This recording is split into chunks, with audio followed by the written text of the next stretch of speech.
Ananda, the disciple who remembered the Buddha's words. Memory is a fragile thing. It flickers like a flame in wind, reshaped by time, bent by longing, thinned by forgetting. And yet, everything we are rests upon it. We remember our names, our wounds, our loves. We remember what was said to us in moments of tenderness, and what was not said when we needed it most. Memory forms the river of identity, even as the water keeps changing. In the Buddha's time, nothing was written. No books bound in leather, no screens glowing with stored wisdom. Teachings lived only as long as someone carried them, breath by breath, heart by heart. When the Buddha spoke, his words rose into the air like morning mist, and if they were not received with care, they vanished. Among all who sat near him, walked beside him, washed his robe, listened in silence, there was one who listened not as a collector of ideas, but as a guardian of living truth. One whose mind became a vessel, not to possess the teaching, but to protect it for those yet unborn. His name was Ananda. He was not the most austere, not the most feared, not the one who meditated longest in caves or stunned others with supernatural attainments. In a world intoxicated with novelty, memory seems ordinary.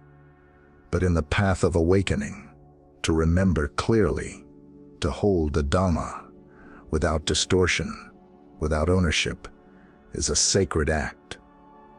Ananda did not merely hear the Buddha's words, he allowed them to pass through him, leaving no residue of self behind. He was the one who remembered. This is not a story of greatness as the world defines it. It is a story of devotion, humility, and quiet endurance. It is a story for anyone who has ever felt close to truth, yet unsure of their own depth. Tonight, we sit beside a different kind of fire, and we listen. Ananda was born into proximity. That was his first karma. He was the Buddha's cousin, raised within the same royal lineage that once knew luxury, music, and silk. While Siddhartha turned away from the palace in search of freedom, Ananda grew up watching that renunciation echo through his family like a bell struck once, vibrating for decades. But closeness does not guarantee understanding. Many live beside wisdom their entire lives and never truly meet it. Ananda's path was not carved by dramatic rebellion or solitary struggle. It unfolded quietly, shaped by relationship, by service, by listening. When Ananda joined the Sangha, the Buddha was already teaching. The path had already been walked, the fire already lit. Ananda entered not as a founder, but as a companion, and there is a subtle humility in that, stepping into a stream already flowing, not trying to redirect it, only to learn its current. For many years, Ananda was simply another monk among many. He practiced, he listened, he learned, but something in him stood out, not brilliance, not force, but gentleness. He was attentive, he was kind. He noticed when others were tired, when the Buddha needed water, when silence was required instead of question. Eventually, the Buddha chose him as personal attendant. This was not an honor wrapped in praise. It was a life of constant presence. Ananda walked behind the Buddha on dusty roads. He stood outside huts while others received teachings. He slept lightly, always ready. He learned to disappear so that the Buddha could be fully present to others. To serve an awakened being is not romantic. It is relentless. There is no place to hide one's impatience, no excuse for carelessness. Every gesture becomes a mirror. Ananda's life became a continuous meditation on attention.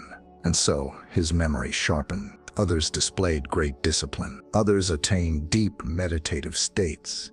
Not the memory of facts, but the memory of tone, of pause, of context. He remembered how the Buddha answered the same question differently depending on who asked. He remembered when the Buddha remained silent and when he spoke with precision like a surgeon's blade. He remembered the compassion beneath the correction, the stillness beneath the words. Others became arahants, while Ananda remained, still walking, still learning. This became his quiet burden, to be so close to awakening, yet not fully arrived. It is easy, from the outside, to misunderstand this, to imagine Ananda as lacking, but closeness to light can reveal every shadow. The more refined the air, the more noticeable the dust. He listened to discourses that pierced illusion, yet his heart still trembled with attachment. He understood impermanence, yet grieved when others left. He knew the teaching of non-self, yet loved the Buddha deeply.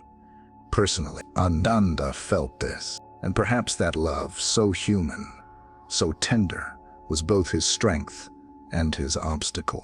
When the Buddha spoke of compassion, Ananda embodied it.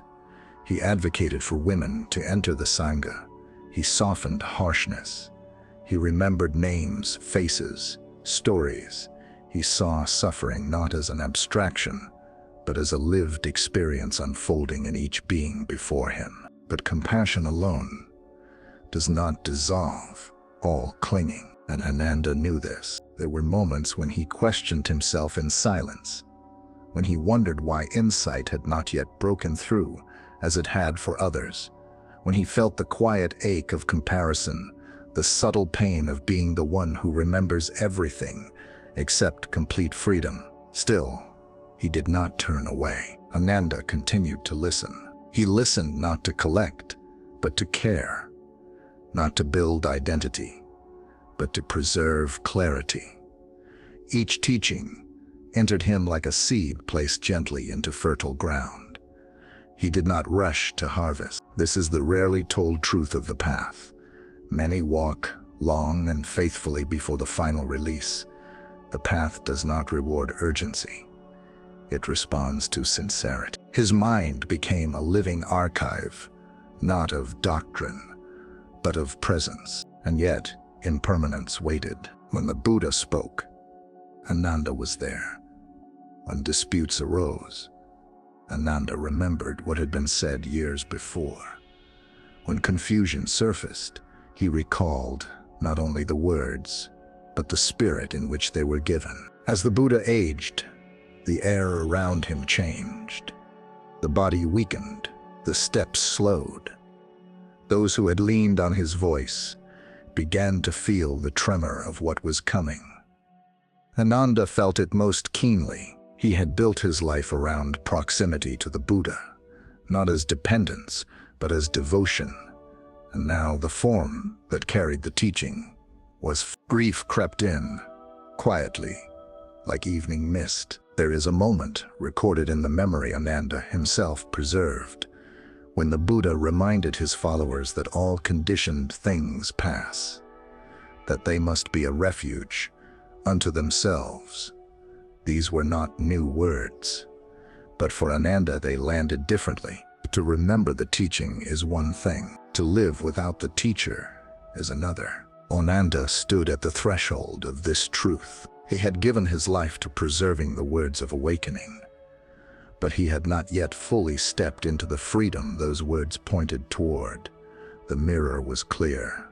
The final turning remained. This tension between devotion and release, between memory and direct realization, defined Ananda's journey. And it defines many lives, because not all of us are trailblazers. Some of us are carriers. Some of us hold the lamp, while others walk ahead, not knowing if we ourselves will reach the clearing before nightfall. But the path does not judge. Ananda did not know that history would remember him as the one who preserved the Buddha's voice. He only knew that listening mattered, that care mattered, that showing up again and again was itself a form of practice. And so he stayed, listening, remembering. The fire burned lower, the night deepened, and the most difficult chapter of Ananda's life was still to come. walking beside impermanence with open hands. When the Buddha died, the world did not end. For decades, the Buddha had been the still point around which everything turned. When doubts arose, his voice clarified. When conflicts hardened, his silence softened them. Now there was only memory, only echo, only the responsibility of carrying what could no longer be heard directly. Ananda felt this absence, not as an idea, but as a wound that had no blood. But for those who had shaped their inner compass by his presence, something vast and stabilizing disappeared, like a mountain dissolving into sky. Ananda wept. This detail matters, not because tears are special, but because awakening does not erase tenderness. It refines it. Ananda's grief was not attachment clinging blindly to form. It was love meeting impermanence without armor. Others had already attained full liberation. They mourned, but they stood steady. Ananda, still walking the path, felt the loss in his body. The ground itself seemed less certain, the world quieter, but not yet peaceful. If the Dhamma were distorted, diluted, or forgotten, the path would blur. Future generations would inherit confusion instead of clarity. The words spoken under trees and in villages had to be remembered exactly as they were given, not frozen as dogma, but held intact, like clean water passed hand to hand. Soon after the Buddha's passing, the elders gathered. The teachings had to be preserved, not symbolically, not loosely, precisely. This was not a philosophical exercise. It was an act of survival. The great arahants gathered, those fully liberated, whose minds were unshaken. Mahakassapa presided, austere and exacting. He asked questions, not to explore, but to verify. Each teaching would be recited aloud, tested against collective memory, and Ananda was summoned. And so, the first council was convened. This was the paradox of his life brought into sharp relief, and he was the one who had not yet attained final awakening. He was the one who remembered everything. Some questioned whether he should even be allowed to participate. How could one not fully liberated safeguard the words of liberation? That night, before the council began, Ananda sat alone. Ananda heard these doubts. He did not protest. He did not defend himself. He bowed inwardly to the truth they pointed toward. No task to perform, no teacher, no crowd. Decades of listening, thousands of discourses. Every pause, every phrase, every subtle turn of meaning lived in his mind. But now, none of that mattered if he could not see through the final veil of self. This was not ambition. It was responsibility. Only the full weight of all he had carried. He knew that memory alone was not enough. If he were to speak the Buddha's words, his mind had to be clear, not clouded by identification, not colored by grief, not shaped by self-concern, not as the attendant. So he sat, not as the keeper of words, not as the cousin, just as a human being facing the truth of impermanence. All that he had leaned on was gone.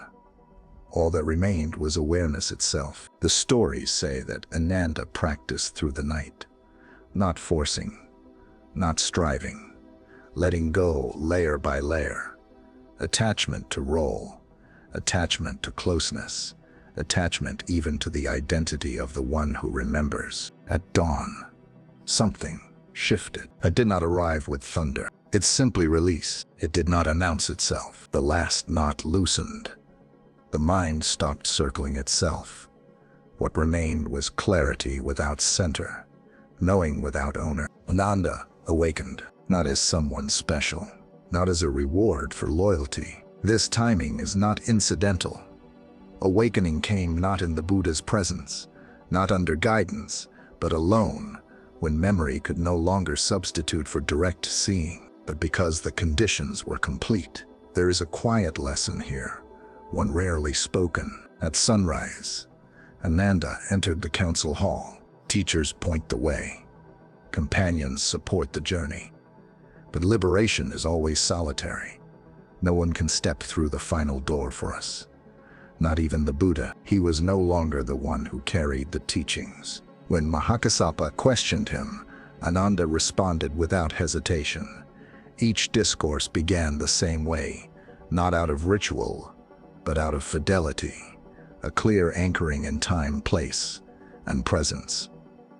His voice did not embellish, it did not interpret, it remembered exactly. He was the teaching, but now, memory flowed through emptiness.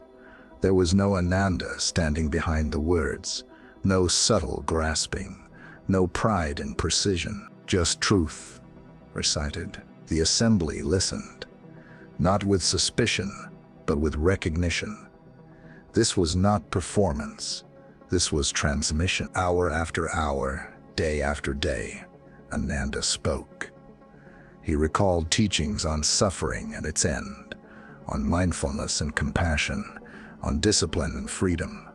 He remembered teachings given to kings and beggars, monks and grieving parents, skeptics and seekers. When questions arose, clarity answered them.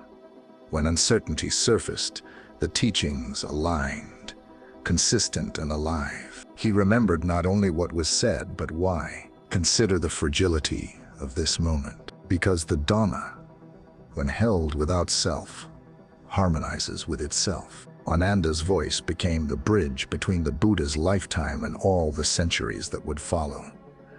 Without writing, without recording, without guarantee, just human memory purified by insight. The Dhamma did not survive because it was powerful. It survived because someone cared enough to listen completely, and to empty himself enough to repeat without distortion. This is not myth, it is intimacy. Everything we now associate with Buddhism, the words that comfort, the teachings that liberate, pass through a single vulnerable human mind. A mind that once doubted itself, a mind that wept, a mind that loved deep. Ananda never claimed authorship.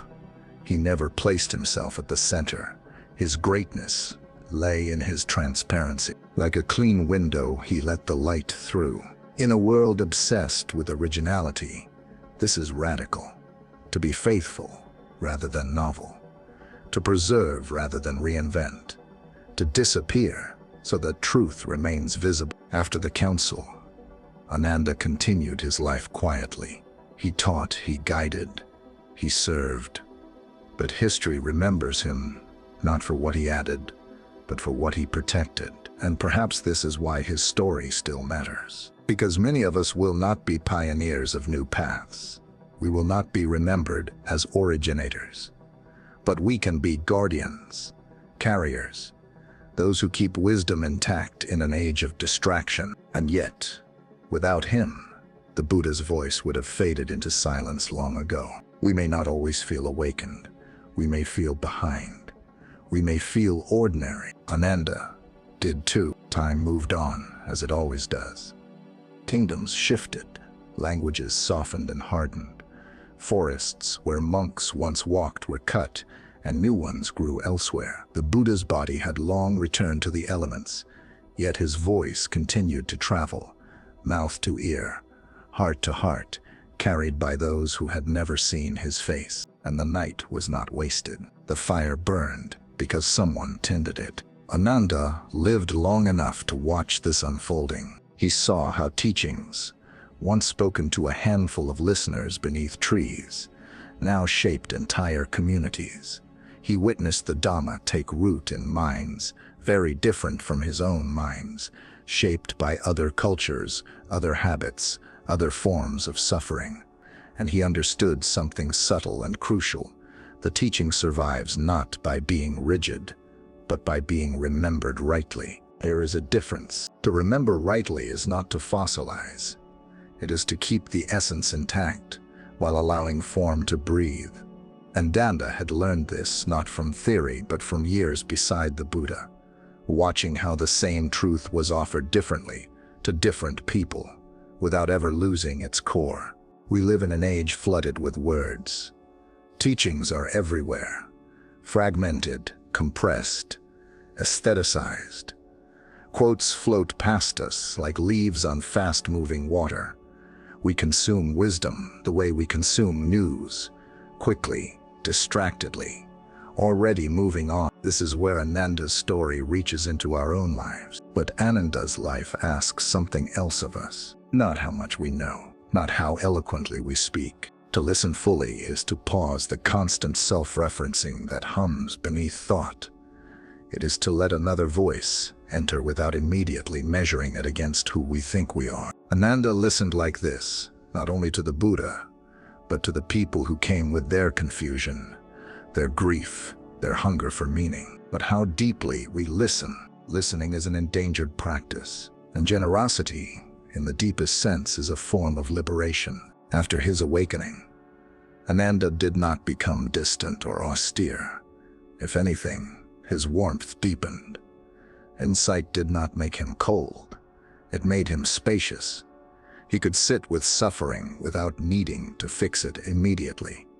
He could hear questions without rushing toward answers. This kind of listening is an act of generosity. Ananda's life reminds us that awakening is not a performance. It does not erase personality. It frees it from contraction.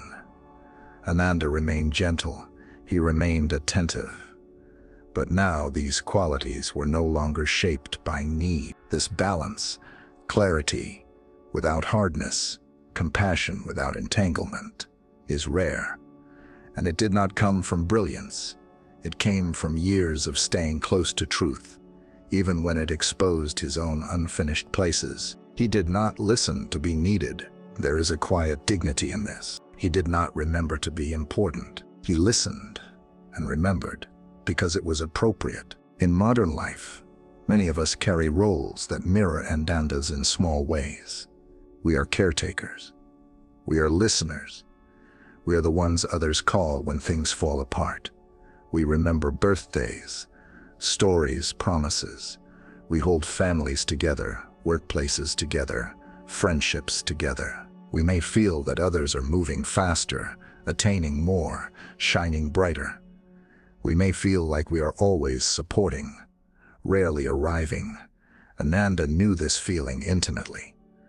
For years, he stood in the shadow of those praised for their attainments. And often, this work feels invisible. But the path is not a race. Some are called to break through early. Some are called to carry others along the way. Some do both, but rarely at the same time. There is patience in this story, a reassurance for those who feel they are walking, but not yet free. Ananda's awakening came late, not because he failed, but because his conditions ripened slowly.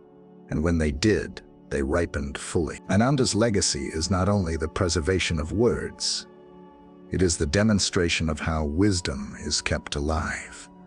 Through humility, through careful attention, through the willingness to serve without needing recognition. The Dharma does not abandon those who walk sincerely. The Buddha once compared his teaching to a raft, useful for crossing, but not something to carry on one's back forever. Ananda understood this deeply.